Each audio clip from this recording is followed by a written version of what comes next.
Hey guys, ഇന്നൊരു പുതിയ video ആയിട്ട് വന്നതാണ് hundai i10. ക്ലച്ച് ബട്ടണിൽ ഭയങ്കര ഫ്രീ അല്ലെങ്കിൽ ഭയങ്കര പിന്നെ അതുമാതിരി ഗിയർ ഇടുമ്പോൾ ഒരു നോയ്സ് എന്നാണ് പറഞ്ഞൊരു നോയ്സ്, പിന്നെ എൻജിൻ റേസ് ആവുക, വണ്ടി മൂവ് ആകാത്ത അവസ്ഥ.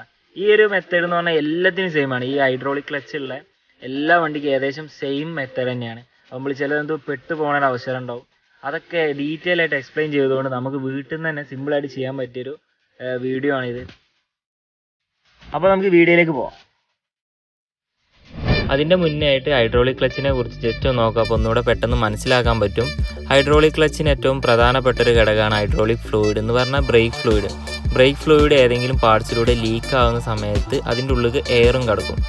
ഹൈഡ്രോളിക് ഫ്ലൂയിഡിനേക്കാൾ കംപ്രസ് ആവാൻ കഴിവുണ്ട് എയറിന്. അപ്പോൾ ഈ ഉള്ളിൽ കിടന്ന എയർ നമ്മൾ ക്ലച്ച് ചവിട്ടുന്ന സമയത്ത് ചെറുതായിട്ട് താന്നു പോവാം. അതുമാതിരി ക്ലച്ച് റിട്ടേൺ വരാത്തൊരവസ്ഥ, സ്പ്രിങ് പൊട്ടി എന്നൊക്കെ പറയില്ല, ആ ഒരു കണ്ടീഷനിലേക്ക് എത്തും. പിന്നെ ഗിയർ ഇടുമ്പോൾ ചെറിയൊരു നോയ്സ്, ഈ ഒരു കണ്ടീഷനിലേക്കാണ് ഇത് പോവാം. ക്ലച്ച് ടൈറ്റില്ലേ, അത് ക്ലച്ച് സംഗതിയില്ല, വണ്ടി ഓഫായി, പിന്നെ ആക്സിഡൻറ്റും കിട്ടുന്നില്ല. ഓക്കെ ഗൈസ്, അപ്പോൾ നമ്മൾ ഫസ്റ്റ് ചെക്ക് ചെയ്യേണ്ടത് ഏതെങ്കിലും പോർഷനിൽ ലീക്ക് ഉണ്ടോ എന്നുള്ളതാണ്.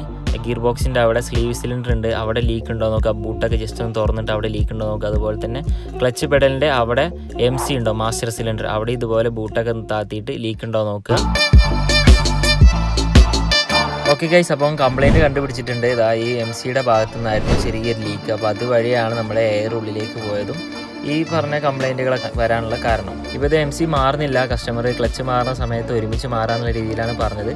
ഓക്കെ ഗൈസ്, അപ്പം ബ്ലീഡ് ചെയ്യണത് എങ്ങനെയാണ് നോക്കാം. ഇനി കേസ് സാധനം മാറ്റുകയാണെങ്കിൽ ആ സാധനം ജസ്റ്റ് ഫിറ്റ് ചെയ്യുന്നതിന് ശേഷം പ്രോസസ്സ് ഏകദേശം സെയിം ആയിരിക്കും, ഇതുപോലെ തന്നെ ആയിരിക്കും.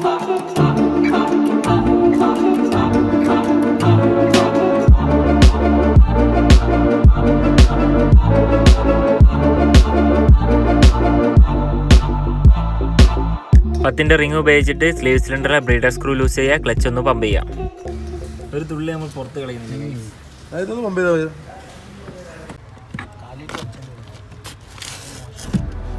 പമ്പ് ചെയ്ത ശേഷം ബ്ലീഡർ സ്ക്രൂ ടൈറ്റ് ചെയ്യുക. ടൈറ്റ് ചെയ്ത് പെഡൽ വന്നതിന് ശേഷം ഒന്നുകൂടെ ലൂസ് ചെയ്യുക. ലൂസ് ചെയ്ത് 1-2 പ്രാവശ്യം പമ്പ് ചെയ്യുക. ശേഷം ഒന്നുകൂടെ ടൈറ്റ് ചെയ്യുക. ശേഷം ഒന്നുകൂടെ ബ്ലീഡ് ചെയ്യുക. ഇതുപോലെ ഒരു 3-4 പ്രാവശ്യം കണ്ടിന്യൂ ചെയ്യാം.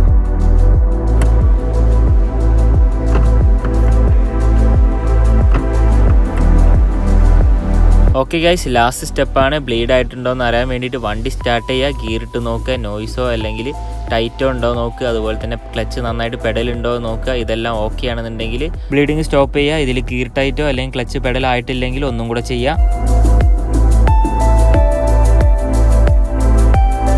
വീക്കായ SC-MCയും ലൈറ്റായിട്ട് മാത്രം ഉപയോഗിക്കുക, ഹാഫ് ക്ലച്ചിൽ ഉപയോഗിക്കാണ്ടിരിക്കുക.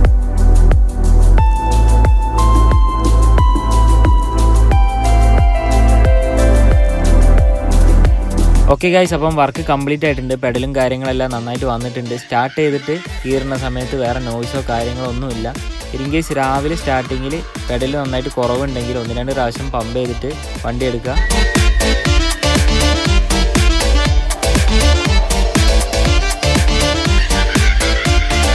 ഓക്കെ ഗൈസ്, അപ്പം വർക്ക് കംപ്ലീറ്റ് ആയിട്ടുണ്ട്. ഇതുപോലത്തെ നല്ല നല്ല വീഡിയോകൾക്ക് വേണ്ടി ചാനൽ സപ്പോർട്ട് ചെയ്യുക. Thank you for watching.